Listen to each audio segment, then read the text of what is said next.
The Cubs celebration is dying down inside Wrigley Field. Outside Wrigley Field, we can still hear fans roaring after a 5-0 victory over the Dodgers in Game 6. The Cubs advance to the World Series. With Mike DiGiovanna, I'm Lindsay Theory for the Los Angeles Times.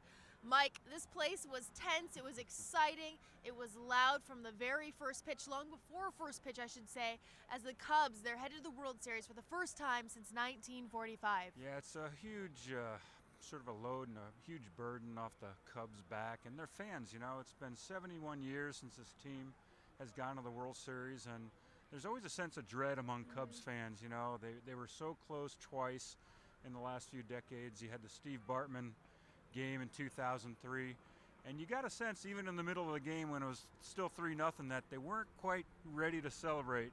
But boy, the way Kyle Hendricks pitched tonight, and then with Aroldis Chapman coming in behind him, you could sense from about the 6th or 7th inning on that this is going to be a really good party.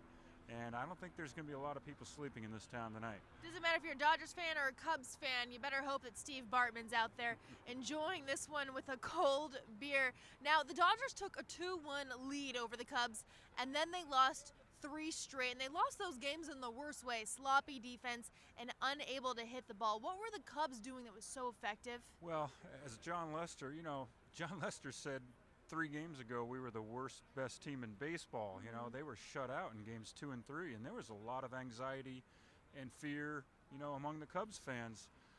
And certainly the Dodgers did not play their best baseball at all, but you also have to credit the Cubs pitching. Lackey did a good job in Game 4. Lester was dominant in Game 5. And Hendricks, I mean, he didn't even let the Dodgers breathe tonight in Game 6. And I think defensively, the Cubs were superior all across the field. Offensively, they broke out in the last 3 games. I think it was something like 23 runs. And it all started with that bunt single. Let's not forget that by Ben Zobrist in the 4th inning of Game 4. Sometimes it's the little things that can really turn the momentum in a big way.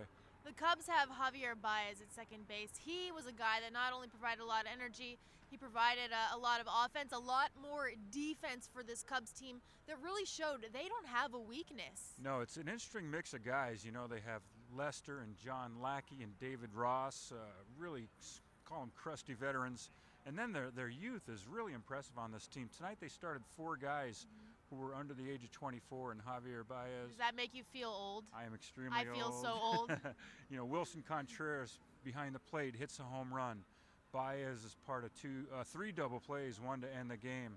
And Addison Russell had a big double, I believe it's to lead off the 2nd inning, and scored a run. And a couple big home runs in the series. Yeah, and they also start Albert Almera in right field for Jason Hayward, who's a $184 million player in the biggest game of the season for the Cubs. That tells you the kind of confidence that they have in these kids, and they're definitely playing with a swagger, and I think it's going to help them next week. So the Dodgers season is over. The Cubs will try to win, their first World Series since 1908. Yeah, I'm going to have to talk to Plaschke about what it was like to cover that series, and it'll be an interesting, 1908. I mean, my goodness, I'm assuming there aren't many people alive in this city who were there to witness that. Tonight was a huge celebration, but I can only imagine what this town's going to be like if they win at all. It's, I was in Boston when they ended their 86-year drought in 2004, and that was a party that went on for months. So it's going to be a lot of fun around here if they do win. The party's over in Los Angeles as they'll sit through an off-season wondering exactly what went wrong in these final 3 games. With Mike DiGiovanna, I'm Lindsay Theory for the Los Angeles Times from Wrigley Field.